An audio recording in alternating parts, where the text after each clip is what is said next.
Hello everyone, welcome back to my channel. Friends, आप सभी लोग कैसे हैं? होप करते हैं कि आप सभी लोग बहुत ही अच्छे होंगे।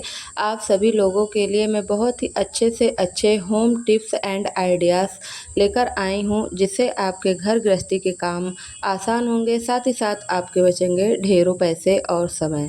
तो आइए टिप नंबर 1 देख लेते हैं।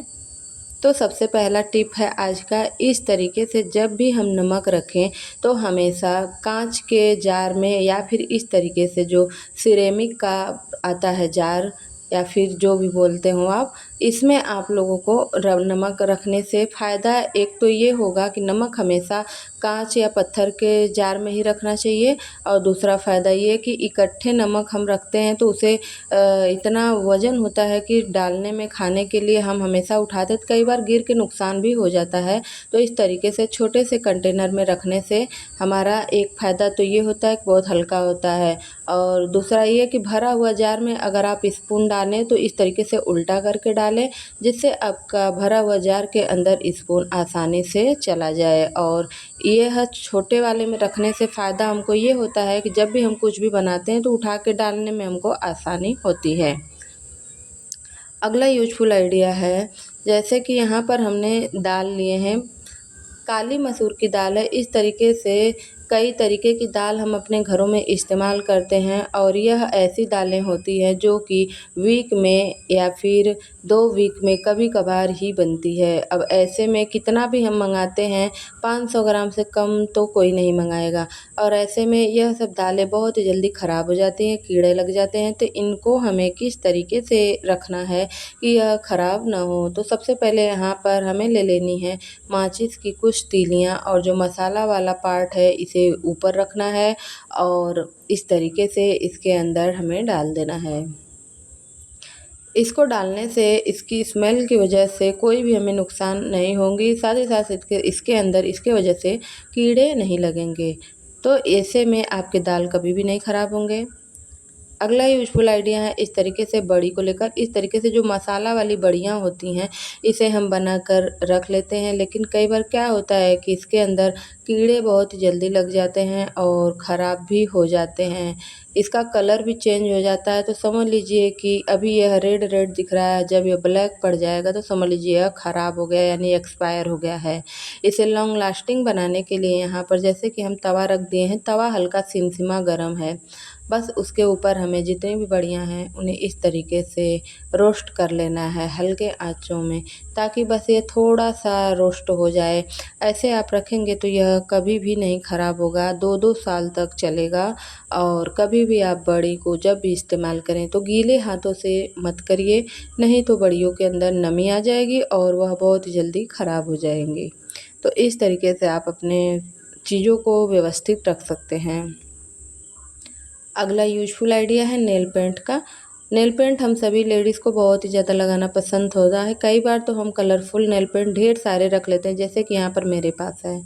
लेकिन नेल पेंट बहुत ही जल्दी सूख जाता है और ख़राब हो जाता है। तो देखिए यहाँ पर अभी न्यू है तो कितने अच्छे से लग जा रहा है, लेकिन अगर यही नेल पेंट ज़्यादा दिन हो जाता है तो यह ख़राब हो जाता है। तो जब भी हम नेल पेंट मंगाते हैं ना, तो इन्हें हमेशा आप फ्रिज में रखें। इससे फ़ायदा ये होगा कि आपका नेल पेंट कभी भी सूखेगा नहीं, ख़त्म हो जाएगा तब तक नेल पेंट एकदम गीला रहेगा और लंबे टाइम तक चलेगा। ऐसे में नेल पेंट आपका ख़राब भी नहीं होगा।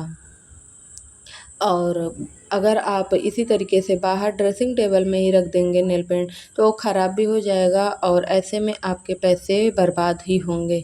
तो इस तरीके से आप ढेरों नेल पेंट मंगा लीजिए। लगभग 1 साल तो वैसे नहीं चलता है, अगर आप कंटिन्यू लगाएँगे तो बहुत जल्दी ख़त्म हो जाएगा, लेकिन जब तक ख़त्म होगा यह सूखेगा नहीं। अगर आपको नेल पेंट लंबे टाइम तक और चलाना है, बाय द वे थोड़ा मोटा हो गया है, तो इसके अंदर जो नेल रिमूवर होता है उसको अंदर डाल दीजिए।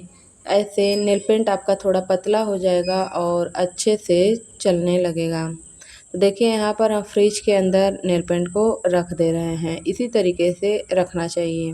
अगला यूज़फुल आइडिया है, इस तरीके से एल्युमिनियम की कढ़ाई हम ले लिए हैं या फिर नया बर्तन जो भी हम मार्केट से मंगाते हैं, उसमें इस तरीके का स्टिकर लगा हुआ होता है और इन्हें निकालने के लिए कई बार बड़ी मुश्किल होती है।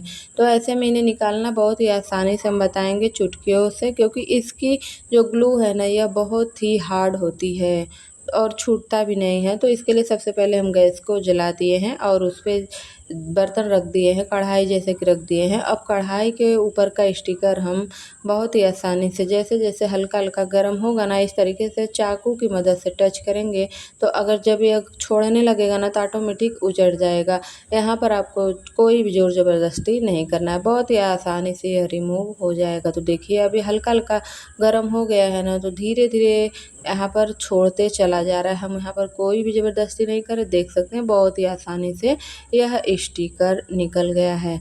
और इसे हम ज़बरदस्ती अगर निकालते हैं ना, तो हमारे जो ग्लू हैं इसके ऊपर आधा रैपर और ग्लू दोनों ही इसके ऊपर चिपके रहते हैं। फिर हम जो भी खाना बनाते हैं और खानों में आते हैं तो वह नहीं अच्छा होता है। इस तरीके से आप इसे रिमूव कर सकते हैं। देखिए बहुत ही आसानी से रिमूव हो गया है। सेम इसी तरीके से हम लोहे का जो तवा होता है इसे लाए हैं और इसके ऊपर का भी हमें उतारना है। तो देखिए यहाँ पर और इसे हम उतार ले रहे हैं और जो लोहे का तवा मेरा इस तरीके का हम लिए हैं, यह बहुत ही अच्छा होता है रोटी बनाने के लिए, नान बनाने के लिए, क्योंकि इसके अंदर हैंडल लगा होता है। और इस तरीके का लोहे का तवा जब भी खरीदिए तो इसी टाइप का खरीदिए और इससे बहुत ही ज़्यादा हेल्पफुल होता है और बहुत ही अच्छे से हमारा काम भी हो जाता है। तो इस तरीके से आप ज़रूर करें। अगला यूज़फुल आइडिया, जैसे कि आलू को हम बॉयल करते हैं, कई बार हमारे आलूओं के अंदर बहुत ही ज़्यादा पानी खींच लेता है और हमें जब पराठा वगैरह बनाना होता है तो अच्छे से नहीं बनता है, गीला-गीला बनता है और बनाने में बहुत ही ज़्यादा दिक्कत आती है। तो जब भी आप आलू बॉयल करें तो जितना आलू है उसका आधा ही आप पानी रखिए, जैसे कि यहाँ पर हमने रखा है। अभी हम आपको दिखाएँगे, आलू हमारा बॉयल भी हो जाएगा और एकदम सूखा रहेगा और इस आलू का आप जो भी चीज़ें बनाएँगी वह बहुत ही अच्छे से और टेस्टी बनेगा। नहीं तो कई बार बॉयल आलू के अगर हम कुछ भी बनाते हैं तो वह बहुत ही ज़्यादा पानी-पानी जैसा लगता है। लेकिन अगर इस तरीके से आप आलूओं को बॉयल करेंगे तो जो भी रेसिपी आप बनाएँगे बहुत ही टेस्टी बन के तैयार आपका होगा। छोटी-छोटी ट्रिक है, अगर पता हो तो घर गृहस्थी का काम बहुत ही ज़्यादा आसान हो जाता है। आई होप कि यह टिप्स भी आपको ज़रूर पसंद आया होगा। अगर पसंद आया हो तो एक लाइक करना बिल्कुल ना भूलें और चैनल को सब्सक्राइब भी कर दीजिए, ताकि इस तरीके की जो ट्रिक है आपको मिलती रहे। अगला यूज़फुल आइडिया है, कई बार दूध जब इस तरीके से ऊपर आता है और बॉयल होता है तभी हम गैस को ऑफ़ कर देते हैं। ऐसा नहीं करना चाहिए, क्योंकि जैसे कि दूध के अंदर भी काफ़ी सारे जर्म्स होते हैं जो बॉयल करने से ख़त्म हो जाते हैं। तो इस तरीके से बॉयल आने के कम से कम 10 मिनट तक आप इस तरीके से बॉयल करिए लो फ्लेम पे, तो जिसके वजह से इसके अंदर जितने भी जर्म्स होंगे, क्योंकि जो हमारे गाय भैंस होते हैं वो भी दवा वगैरह खाते हैं और उसका अंश थोड़ा दूध के अंदर भी आ जाता है। तो इस तरीके से बॉयल करके जाली से ढक दीजिए, जिससे कि दूध के अंदर साड़ी जो है मलाई बहुत ही अच्छे से पड़ जाए। तो आज का टिप्स यहीं तक था। आई होप कि मेरी टिप्स आपको पसंद आई होगी। इनमें से कोई भी टिप्स आपको पसंद आई हो तो प्लीज़ हमारे चैनल को सब्सक्राइब करें, लाइक करें एंड शेयर करना बिल्कुल ना भूलें। यहाँ तक वीडियो देखे हैं तो थैंक यू।